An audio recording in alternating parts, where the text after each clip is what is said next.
Hello, everybody. Welcome back to another episode of The Riley Lewis Show. I'm your host, Riley Lewis. We have a lot of news to get into, so let's just jump right into it. So, today we are starting with our first story coming out of the city of Seattle, where protesters have actually taken over several blocks of the city, something they are now deeming the Capitol Hill Autonomous Zone, or CHAZ, which is almost like a secession state from the Union. They have a list of demands that they have made of the federal government. They are stopping and frisking people. They are checking people's IDs and not letting people roam freely, which is all very ironic and interesting. Now, according to the New York Times, police officers in the city abandoned a department precinct by orders. They boarded up the windows and they let the demonstrators and protesters do whatever they want. The article says that the protesters had free reign to do whatever they want to the city, to the police precinct, literally whatever they want. And there are a few ways to look at this, and I want to start by saying that I'm talking about this because I care, and I understand that I can't understand some of the outrage, but I can understand some of the outrage, and I'm trying to look at this compassionately. But I mean, this is a disaster, and I just want to say that I can support outrage and I can even support expressing it, but I can't condone this kind of violence and hostility. And the fact that these people have literally seized the downtown sphere and the public spaces, and they've made a militia and a list of demands is something that I think is really concerning. And I think that this undermines the fact that the Black Lives Matter movement is supposed to be what's important right now. We're supposed to be taking another step in a human rights movement toward equality. We're supposed to be listening to the needs and concerns of our fellow brothers and sisters and people who have been stereotyped, profiled, wrongfully killed, jailed. This is supposed to be about those people in the movement, not about some power grab or some chest beating or muscle flexing just for the sake of stirring up chaos.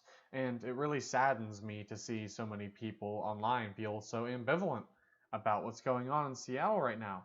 Not to mention what the governor Jay Inslee said when he was asked about this and completely played it off and said that he had not heard any credible sources covering it. Well, this is the New York Times covering it, so Governor Inslee, I hope that's credible enough for you, but that's who's covering it, so it is being covered. I'm covering it. Now, I also want to say what needs to be said for the story is that we should not be conflating violence with anger. Now, historically, anger has sparked great change. Angry people all over the world have been responsible for incredible change. That's a good thing. On the other hand, violence perpetuates violence, and normalizing violence is not going to normalize justice. So we need to manage our expectations and realize if the end goal truly is justice, then I think we need to go about things just a little bit differently. I think some of us are taking it too far. And I think we should really be abolishing violence, especially police violence, which was where this whole thing began. Abolishing police violence. But then that turned into, well, let's just abolish the police. Then that turned into, let's just do a takeover. And there are obviously lots of different people who are piggybacking on top of a very real human rights movement. And it just saddens me. And I really just think that the activists of the world right now should not be sinking to the level of the people that are. If you want to defeat the oppressor, you can't sink to their level. And I just think that it's really sad that this is what's going on. And I also think it's very ironic to hear people that claim, because it's just weird because people will claim sometimes that speech they don't like, maybe speech from the president, is violent. But then when we see actual violence, people defend it. And again, we can defend anger, but I just don't want to defend burning down our own communities because that's not going to get us anywhere closer to justice. That won't get us 1 inch closer to justice or to reform. And I just think that what we're doing right now is not sustainable. It needs to stop. We have to be able to reform this country without burning it to the ground first. And I'm getting very scared that we're going to burn it to the ground sooner than we have a chance to actually fix it. And that's one of my main points. We also have to decide, I guess in other words, we have to decide if we want a democracy. I want a democracy, but violence and democracy do not work together. You cannot have political instability and political stability at the same time. They don't work together. So you can have anger and you can have demonstrations and movements and gatherings and as long as you're safe, of course, because coronavirus is still around, but violence, burning things to the ground just to see flames, that can't coexist with a healthy democracy. So at the end of the day, it's like we have to choose one or the other, I guess. And I say that with a lot of privilege and luxury, and I know that, but I'm just saying that that's still the truth. We can't have both at the same time. And if we really want a democracy and a good one, and equality, I would invite people, brothers and sisters of mine, who are so upset that they're acting out, to consider the fact that if your end goal is justice, then there is a smarter way to do it. There's a way to do it that does not require harming yourself, your community. There is a way to really get back without destroying things, without destruction. So I see a little bit of an appetite for destruction generally, and it frightens me quite a bit. No, again, this is you can read about this online. This is called the Capitol Hill Autonomous Zone, and this will definitely be one for the history books, because this is truly, I mean, there are banners saying that this is, this area belongs to the people of Seattle, and reporters are calling this a street festival and a commune and a festival of the oppressed, and it's definitely going to make history. Without being positional, it's definitely going to make history. What is going on right now, you should understand, is particularly significant, and it will stand out in history. And I know, again, that I have a tremendous amount of privilege, but I also want justice, and I can look at history, and you don't have to be a historian to know that violence perpetuates violence, and justice perpetuates justice. So I guess that's just sort of that's sort of my final point, because I do want to support protesters and public demonstration, and I am happy that so many of my friends are online talking about this, and that so many people and journalists are covering this, and so many reporters are covering this, and this has been national news for weeks now, and that's a very, very good thing. That lets me know that there's a pulse, that people actually care.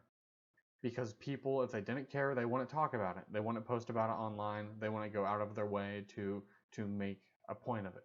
So I'm actually just, on that note, one of the best things that's going on is that at least people feel something.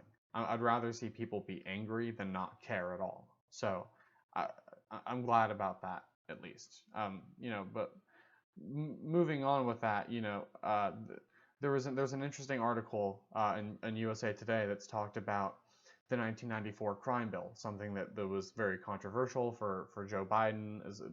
I'm old enough to remember back during the debate season when you had Kamala Harris go after Joe Biden for this crime bill. But what's interesting, that's not really getting talked about much or reported widely, that is really interesting to know, is that this has been a rise, like a growing systemic problem for a long time.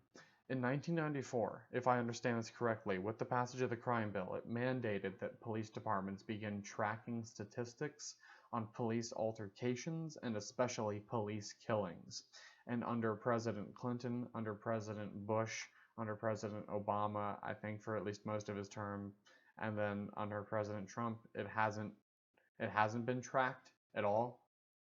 At least not to the full point that it was supposed to be. And so it's just like, this is an election year. In November, somebody else gets elected, you might think. So then how do we get past these problems that are still systemic? I'm a little concerned that people think that if we just elect somebody different, all these systemic problems will just go away. And it's not like something where you can just pour Drano and then down the tube and then racism goes away forever. So I just think that, I mean, that's 4 presidents. That's 28 years. It's just going on and on and on. I mean, in that time, we have the LA riots. We have mass incarceration for so many different things across the board in cities across the country, Los Angeles, New York, Chicago, and it's just it's just wild that that's what it's just really unfortunate that that's what's going on, and I just want people to know that because it explains some of what's going on. We need more transparency. We need more transparency with our authority figures. And by the way, this does not just apply to police. I think this should apply to the White House. This should apply to Congress. This should apply to judges. I want more transparent government, period. And you guys can let me know in the comments what you think, but I just think that was a really interesting article that was published by USA Today earlier. But in other news, moving away from that scenario, moving closer to back toward the election part of this year, there are a bunch of new polls out that suggest that Biden looks good for November, and we're going to have this question that people like Nate Silver at 538 ask, which is, when can we start to trust polls? And that's a really good question. And to be honest, I don't really think that you can ever totally trust a poll. I think that people like to lie. I think that pollsters like to trick people. I don't think you can ever really trust a poll. I think that people behave differently when you're looking at them, so you don't totally get an honest answer when you're being polled. But that said, I do think that it's important to try to gauge popular, or public opinion writ large. And it seems like, I mean, it seems like Joe Biden's definitely going to be the nominee. The polls are looking at him like he's the nominee. So you guys can also let me know, what do you think about a Biden nomination? I think that there are some different lanes here where some people think we just need to get rid of Trump. So whomever it is, if it's Biden, fine, just get rid of Trump. Whereas there are some people who might think Bernie's been mistreated twice now, and they don't like that, and they might decide we might have a repeat of 2016 where well over 100 million people decide not to vote. And I think that that's totally within reason. I also think that you could see a contested convention for the DNC, frankly. I think that Elizabeth Warren or Bernie Sanders could try to make a contest, or try to contest or oppose the nominee. That said, Biden basically has all the delegates. He's almost there. Bernie is close behind, and then Elizabeth Warren has less than 100 delegates. So I don't think that would go anywhere. But I do think that there are some interesting lanes going on, and honestly, I mean, I just want effective government. And people talk about this idea where it's like, oh, we go back to normal, where it's like, look, the government isn't effective now, and it really wasn't effective then. The government hasn't been effective for a long time.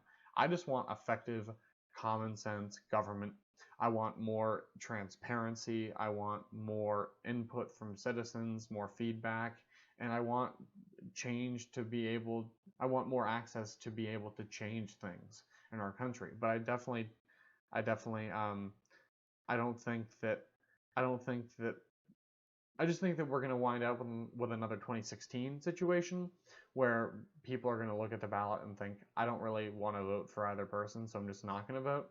And then either one of them, will narrowly win, and then you'll have 1/3 of the country like the president, 1/3 hate the president, and then 1/3 be somewhere in the middle, but either way, they did not vote. And that's what really scares me. And this is something I've been talking a lot about. I've been talking about this a lot with my friends lately, but one thing that scares me is, things are really, really partisan now in American politics, but imagine in 20 years or 10 years, and people on the left have only married or only, gotten together with people on the left, and people on the right have only gone with people on the right, and that applies to their romantic relationships, their friendships, their coworkers. Imagine a generation from now where you have, or 20 years from now, where we have all these kids that are 18 they're old enough to vote, and they've all been raised in these echo chamber households, these echo chamber communities, and they've never heard anybody with any other opinion ever say something different. They've never maybe even had an original thought. Imagine how crazy things are going to be then. That's what I'm trying to stop. That's what I hope we stop. But when I see things like what's going on in Seattle, it just makes me nervous because it makes me think that we're not going in the right direction. We're not going in the right direction. So I mean, and personally for me, it's like I don't even know which way to go. I mean, as full disclosure, my ballot says no party preference, so I don't know even which way to go myself, and I'm sure I'll take criticism for that, but that's fine. Um, anyway, I think that you could see a world where things get even more hyper partisan because people have only gotten together or decided they can only hang out with people who agree with them because they don't want to live in a world where they ever have to hear something that they don't want to hear or hear something that they disagree with. And this idea of having a democracy, but having an environment where you never ever have to hear a criticism, hear someone else's feedback, another perspective, another set of values. It's ridiculous. You can't have a democracy which is supposed to be inherently tolerant and then also not tolerate a whole bunch of stuff about people. So, I mean, obviously there's some things we can draw the line, we should not tolerate racism, we should not tolerate discrimination of any kind.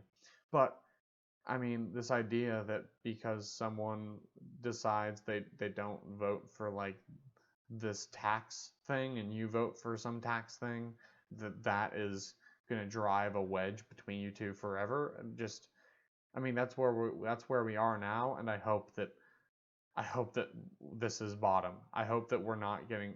I hope this is bottom. I hope we're bottoming out now, and that way there's only room to go up.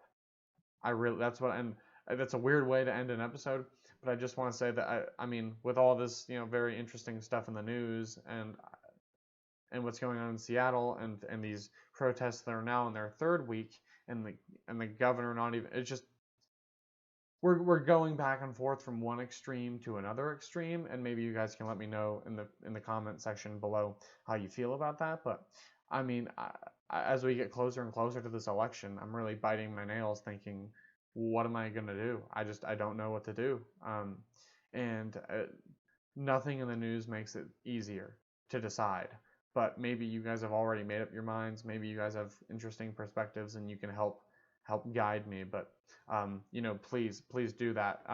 But for today's episode, that's a wrap. That concludes everything. Thank you for listening. I always appreciate your time and your support and your generosity. I hope that you learned something today or something was interesting to you and you can take that with you for the rest of the day.